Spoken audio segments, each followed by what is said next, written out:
Hey guys, welcome back to the Readers. I hope you are having an amazing day. Let's get right into the stories. The first one is an entitled People Story. What would you do if you found out your HOA president wasn't just a Karen about your lawn, but was actually a felon stealing your electricity to run a secret greenhouse? I could have called the cops, but I decided to have a little fun with his expensive equipment first. You won't believe the look on his face when his $20,000 operation started making a very expensive noise. I never thought I'd be the type of person to get into a full-blown war with my HOA president, but here we are.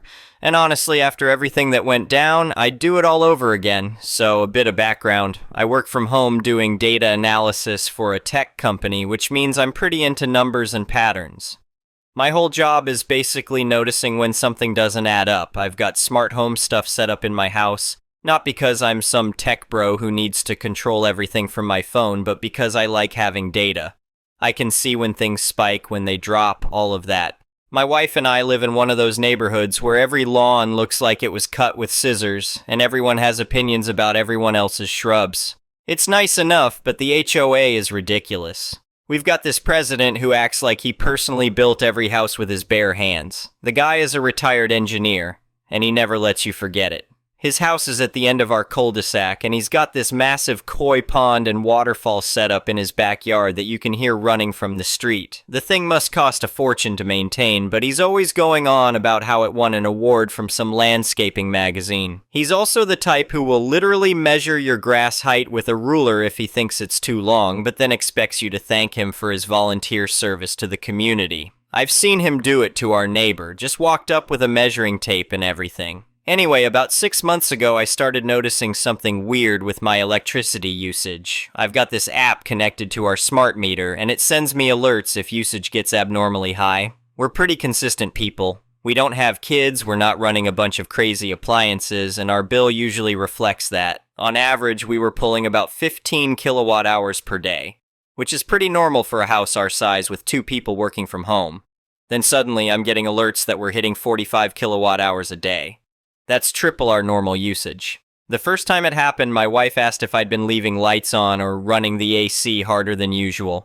I checked everything. Nothing had changed. Our habits were exactly the same. But here's the thing that really got my attention. The spikes weren't random. They were happening on a schedule, every single night from 8 p.m. to 6 a.m. like clockwork. During the day, our usage was totally normal. Then 8 p.m. would hit and boom, we'd jump to using 3 times our typical power draw. I'm a data guy, remember? Patterns like this don't happen by accident. Something was pulling power from our system, and it was doing it on a very specific schedule. I mentioned it to the HOA president one evening when I saw him out on one of his lawn inspection walks, tried to keep it casual, said something about maybe there was a grid leak or some kind of electrical issue in the neighborhood that was affecting my meter. You know what he said? He laughed at me. Actually laughed and said that old wiring can cause weird readings and maybe I should get my house checked out. Then he added that I was probably just running my AC too hard. Oh, and by the way, he'd noticed my trash cans had been left out an hour past the allowed time on Tuesday. That response told me everything I needed to know. I went home and decided to do a proper investigation. I'm not an electrician, but I understand basic concepts. That night at 9 p.m. I went to our main breaker panel and flipped the master switch. Killed power to the entire house. We were sitting in the dark, everything off, nothing running except for the smart meter itself. I checked my phone. The meter was still showing active power draw. Not from our house, obviously, since everything was off. But something was pulling 3,000 watts from our line. That's not a small amount. That's like running a space heater and a bunch of other equipment all at once. I flipped the breaker back on and told my wife what I'd found. She was furious. Someone was literally stealing our electricity and we'd been paying for it for who knows how long. The next day, I started following the conduit lines. Our property has a shared fence line with the HOA president's house, and there's this thick row of hedges along it that the HOA calls community landscaping. It's dense enough that you can't really see through it, and most people don't bother going back there. I pushed my way through those hedges, and that's when I found it. Someone had run a professional-grade extension cord, the heavy-duty weatherproof kind, and spliced it directly into the external outlet on our house. The outlet was one of those 240-volt ones meant for RV hookups or hot tubs. We'd never used it, but it was there when we bought the house. The cord disappeared under the fence into the HOA president's yard. The connection was clean, done with proper connectors, not some hack job. Whoever did this knew what they were doing and had spent money on the right equipment to do it safely, which made it so much worse because this wasn't some desperate move. This was calculated. I took pictures of everything, made sure to get timestamps, then I went back to my house and thought about my next move. I could just unplug it, but that wouldn't solve anything. The guy would just plug it back in or claim it was a misunderstanding. I needed proof of intent. I knocked on the HOA president's door that afternoon. He answered with this big smile like we were best friends. I told him I was investigating some electrical interference and asked if I could check his side of the fence to see if maybe something was crossing signals or causing issues. His smile disappeared real fast. He told me that was his private property and he didn't appreciate harassment. Then he brought up some HOA bylaw about respecting board member privacy and said that if I continued bothering him, he'd have to issue me a fine for harassment of HOA officials. I couldn't believe it. The guy was stealing my electricity. I'd basically told him I knew something was up, and he was threatening to fine me. The sheer audacity of it was almost impressive. But threats like that just motivated me. See, when you work with data and systems all day, you learn to think strategically. I didn't need to confront him directly. I needed to make the problem solve itself. I went online and bought a variable power controller. It's a device that lets you regulate voltage and wattage flowing through a circuit. Normally people use them for things like dimming lights or controlling fan speeds, but they can do a lot more than that if you're creative. I installed it in line with that outdoor outlet. Now I could control exactly how much power was flowing to whatever the HOA president had plugged into my system, and I could do it remotely from my phone. That's when the fun started. His koi pond and waterfall system runs on pumps. Expensive, high-power pumps that need consistent voltage to work properly. When they get inconsistent power, they make noise. Bad noise. The kind of grinding, whining noise that sounds like something is about to break. So every time I saw the power draw spike because his pumps kicked into high gear, I'd throttle it back down. Not enough to stop them completely, just enough to make them struggle. And I'd do it randomly at different times so there was no pattern he could predict. Within 3 days, I started seeing him outside at weird hours, walking around his yard trying to figure out what was wrong with his equipment. My wife and I would watch from our bedroom window as he paced around his backyard in his bathrobe at 11 p.m., shining a flashlight at his pond setup. But I wasn't done. I needed documentation. Real, court-worthy evidence that would prove intent. So I bought a trail camera, one of those motion-activated ones that hunters use, and disguised it as a birdhouse. I mounted it in a tree that gave me a perfect view of our fence line and that external outlet. 2 nights later, I got what I needed. At 2 a.m., the motion sensor triggered. I checked the footage the next morning, and there he was. The HOA president in full view coming through his side of the fence and messing with the connection. You could hear him muttering about faulty wiring and bad connections. He checked the plug, jiggled the cord, then went back to his yard. That footage was gold. It proved he knew about the connection, that he was actively maintaining it, and that he'd been doing this deliberately. No way he could claim it was an accident or that he didn't know about it. I started digging into our utility bills going back 3 years, which is how long the HOA president had lived in his house. I pulled every single statement and made a spreadsheet comparing our usage month by month. The pattern was clear. Our bills had jumped significantly right after he moved in, and they'd stayed elevated ever since. Before he arrived, we averaged about 450 kilowatt hours per month. After he moved in, we were hitting 1,350 kilowatt hours per month. That's 900 kilowatt hours being stolen every single month for 3 years. I did the math. At our electricity rate, that came out to roughly $3,200 in stolen power. And that was just the direct cost. There were other factors too. Higher usage puts more wear on your electrical panel and wiring. It can affect the lifespan of your own appliances. And in our area, once you cross certain usage thresholds, you get bumped into higher rate tiers, which means we were paying even more per kilowatt hour than we should have been. But I still wasn't sure exactly what he was running on my power. The koi pond and waterfall were obvious, but the numbers suggested something more. So one afternoon when I knew he wasn't home because I'd seen him drive off, I walked the fence line again and really looked at his yard. That's when I saw it. Behind his detached garage, he had a greenhouse. Not some little hobby setup, but a legitimate commercial-grade tropical greenhouse with glass panels and temperature control. You couldn't see it from the street, and most neighbors probably had no idea it existed.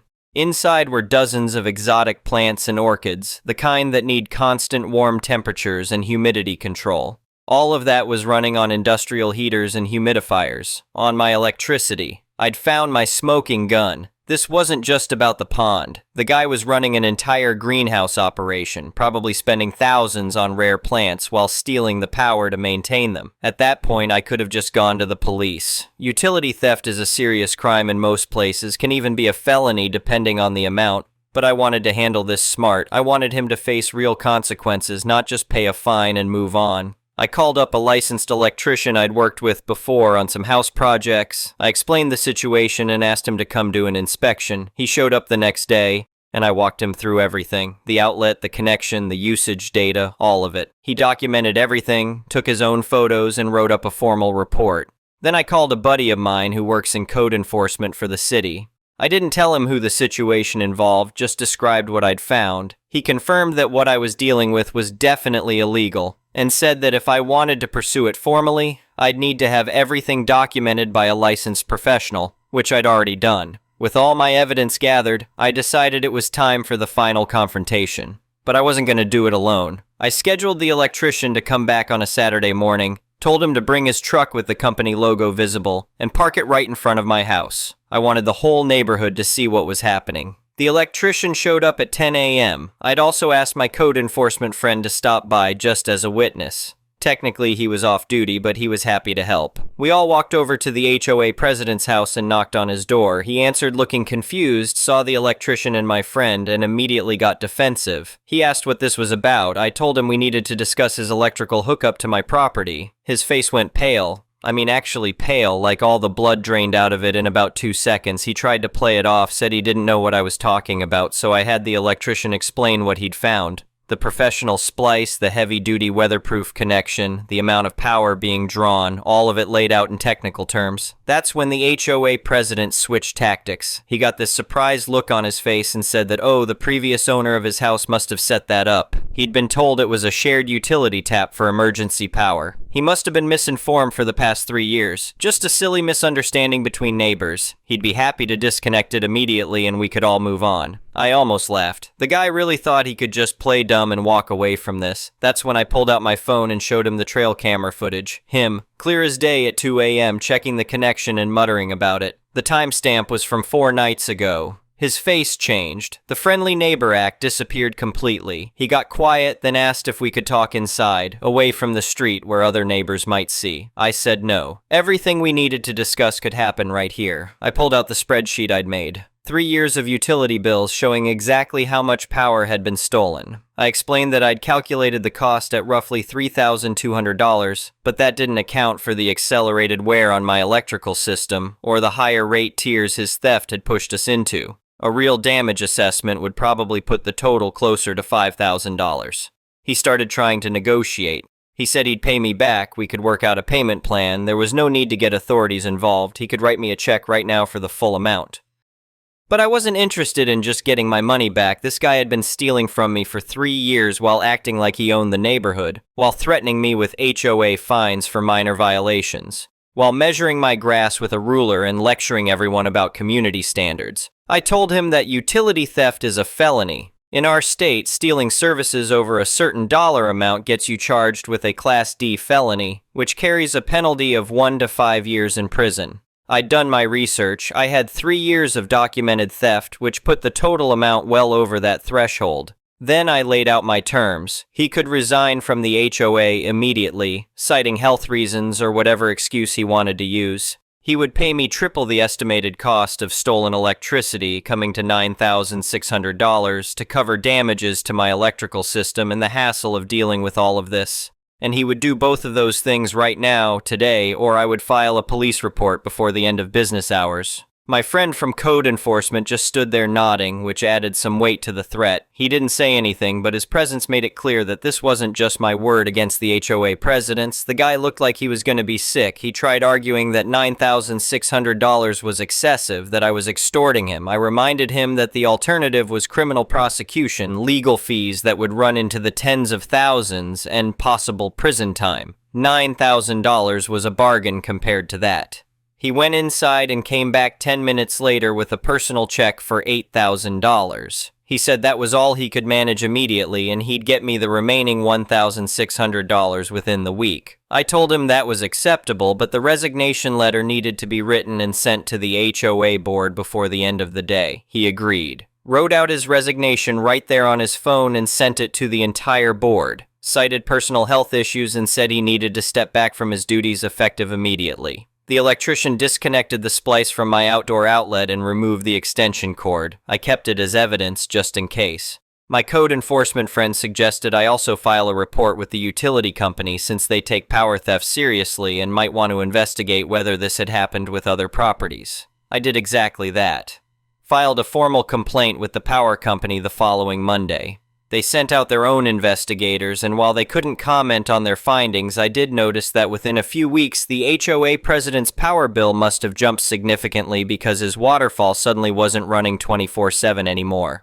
True to his word, he got me the remaining $1,600 within a week. I deposited both checks immediately, half expecting them to bounce, but they cleared. I used the money to upgrade our electrical panel and install some surge protection, since running all that extra equipment through our system for 3 years probably hadn't been great for it. But the story doesn't end there. About a month after all of this went down, the new HOA board president, who was actually a pretty reasonable person from a few houses over, called me. She said they were doing an audit of HOA finances since the previous president had resigned so suddenly. They'd found some irregularities. Specifically, they found that over $15,000 in HOA funds designated for neighborhood landscaping had been spent on plants and materials, but nobody could find any corresponding improvements to the common areas. The previous president had been signing off on these expenses himself and approving his own reimbursements. Turns out he'd been using HOA money to stock his fancy greenhouse. All those exotic orchids and tropical plants weren't just using my electricity. They'd been bought with everyone's HOA dues. The board filed formal complaints with both the police and a civil attorney. The whole thing turned into a much bigger mess than anyone expected. There were meetings, investigations, and eventually the guy ended up settling with the HOA for something like $20,000 to avoid criminal embezzlement charges. I heard through neighbors that he'd had to take out a loan against his house to pay everything back.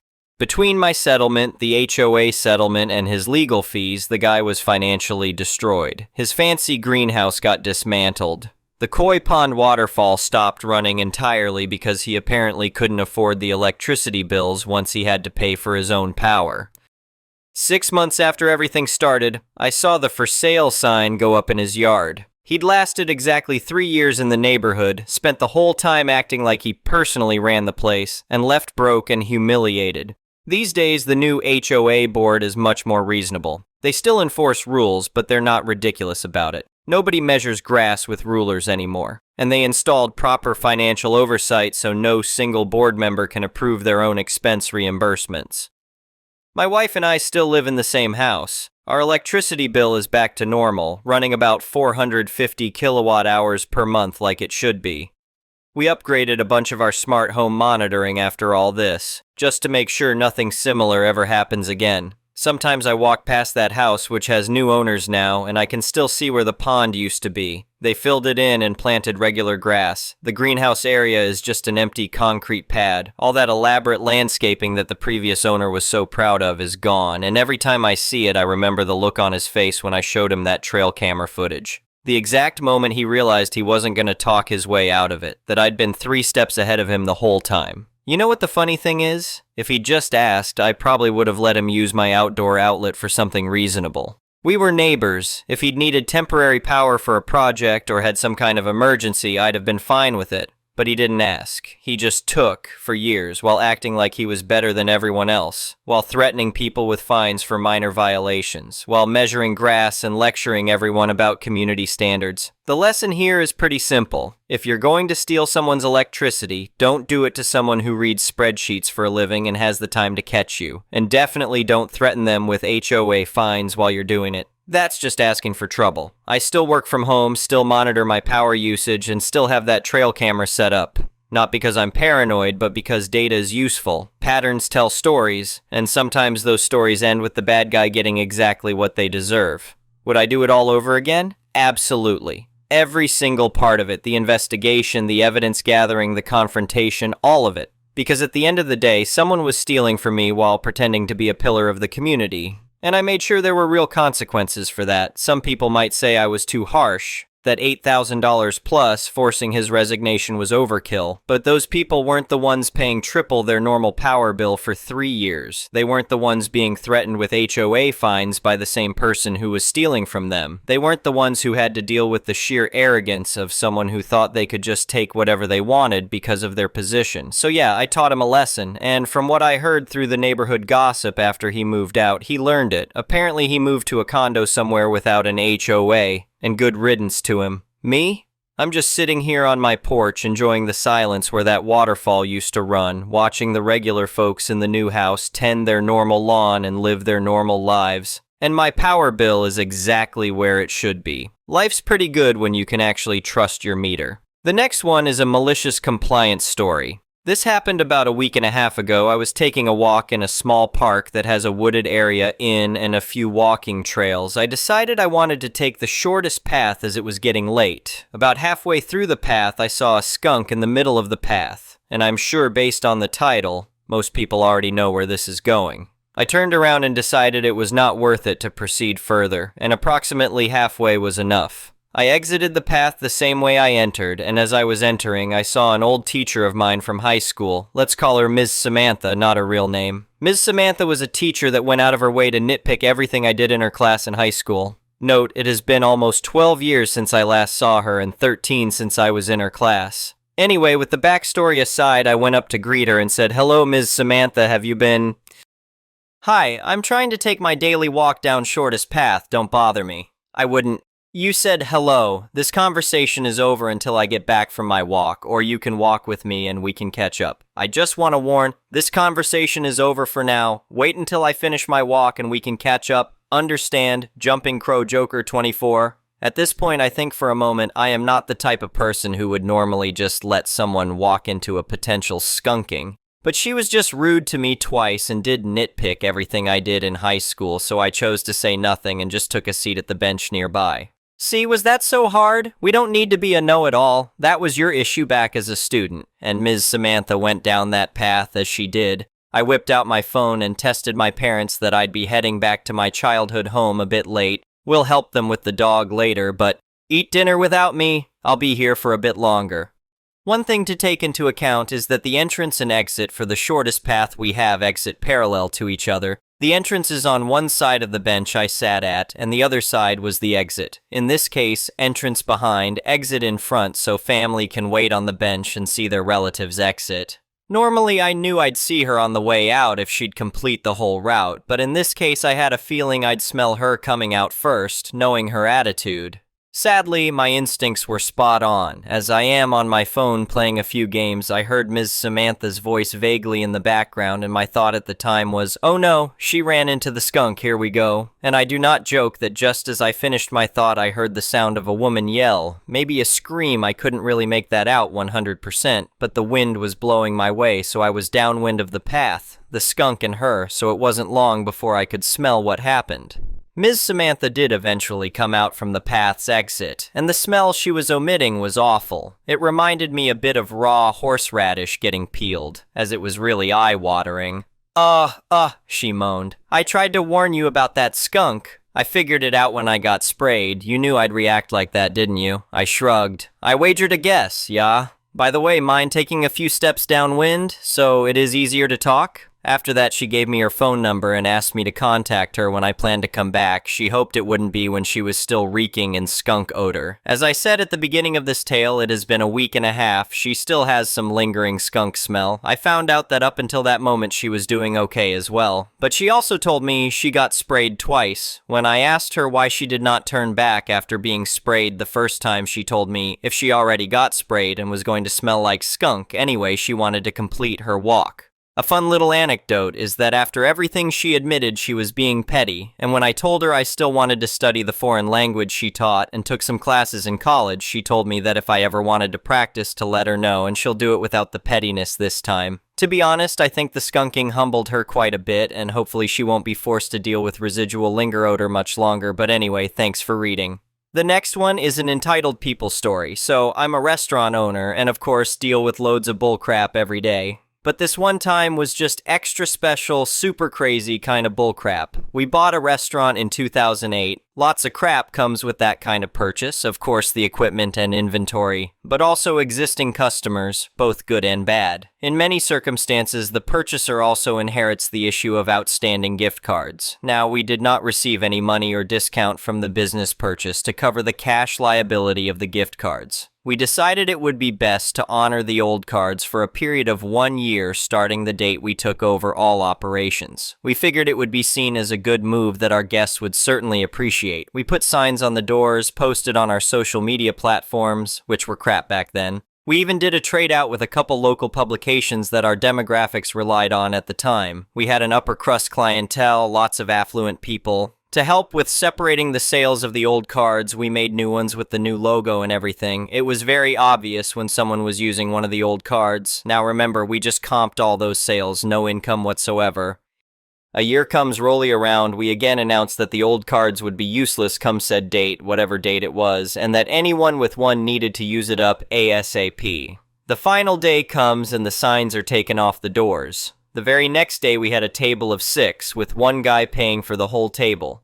And wouldn't you know it, he wanted to use one of the old cards. I explained the situation to him, and that it would be necessary to use another form of payment. That didn't go over well. He starts arguing with me, telling me that the right thing to do would be to accept his old-ass gift card, which at this point was over a year old, most likely a couple years old. We go back and forth and round and round. After a couple minutes he says, well, you know, I'm a doctor and you should try to save face with me. Now, I had been very nice up to this point. I told him that HOA's profession has nothing to do with it, yada yada yada.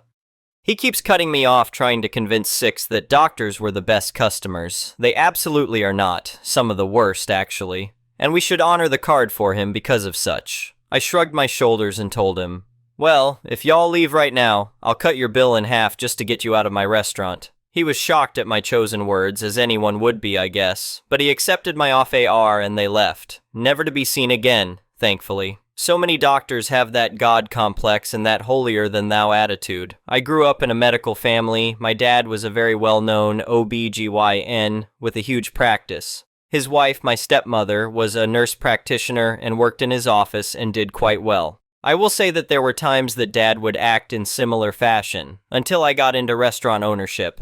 He slowly began to understand the amount of crap we deal with and that customers can really suck sometimes, and he became a better diner. Had more patience with the staff, etc., and tipped more. He wasn't a bad tipper before, he just upped his typical percentage. He definitely changed his tune after spending 5 years in prison. Whole other story, nurses can't be trusted. He came out more humble and things like that, so it's not like this guy was ever gonna impress me with his ducking I'm a doctor nonsense. Side story. Well, after, like over 2 years after the time period for using the old cards, a sweet older lady came in with her granddaughter, treating her to a birthday dinner at a fancy fine dining restaurant. Time goes to pay the bill, and here comes that old gift card. Our server explained the deal, and all emotion just left that woman's face, and she became quite sad. Turns out she had received the gift card the previous week from her boss as a work gift, anniversary or something, so this guy, whoever her boss was, had just dug around in his desk or wherever to find a last-minute gift for her, so obviously this makes him look like a crap heel, especially when she really realized that the card was so old there was no way he had just swung by to get her the gift card in the days before. It was sad. We ended up comping 25% of her bill, I think. In neither situation were we obligated to give any sort of discount or to accept the gift cards. By the time the ordeal with the lady, we couldn't even look up the card to see how much was still on it. But he sure as duck wasn't obligated to inform me of his chosen profession and that he was quite obviously better than me. Better than my establishment, better than everyone. Such a dick. Remember, kids, if you have a gift card, use it before you can't. The next one is an entitled parent story. I am not sure this belongs here or elsewhere, but this is the closest I can think of. Earlier today, I went to grocery store to do a bit of shopping for a surprise dinner I was thinking of cooking for my fiancé. When I parked my car, I stayed in there for a couple minutes responding to an email. Next to my car was a Subaru Outback, and the tailgate of it was open. I didn't pay it too much mind as I noticed a woman there earlier. Once I finished my email, I stepped out, and the smell of baby feces hit me like a tsunami. I went to the back of my car to grab the reusable bags from there. As I stepped to the back of my car, I noticed why the Subaru tailgate was open for so long. The woman back there was changing diapers on 2 kids. The putrid smell was coming from one of those cheap metal and soft plastic baby strollers sitting next to the car that one of the babies had a severe blowout in. I just grabbed my bags and started to walk toward the store. I had my headphones in, so when the woman said something in my direction, I didn't notice it. As I walked past her, she tapped my shoulder with crap-covered hand. I recoiled, pulled out a headphone, and asked, "What the duck?" She rolls her eyes at me, points to the still-open diapers sitting next to one of the kids, and goes, "Can you take those to the trash?" I must have made a disgusted face. But not wanting to be rude, I didn't say anything. Opened up my car and grabbed the wet wipes I keep in my emergency kit to wipe off the crap from my shirt. It smelled horrid still, so I changed into my emergency t-shirt. I had an undershirt on below my shirt, so I didn't worry about taking my shirt off in public at that point. I closed my trunk and walked around so she wouldn't be able to touch me. When I came out the store and walked to my car, the smell was still there. The car was gone, but she had left the blown-out baby stroller, and the open diapers had been left next to the parking spot. Anyway, thank you for watching.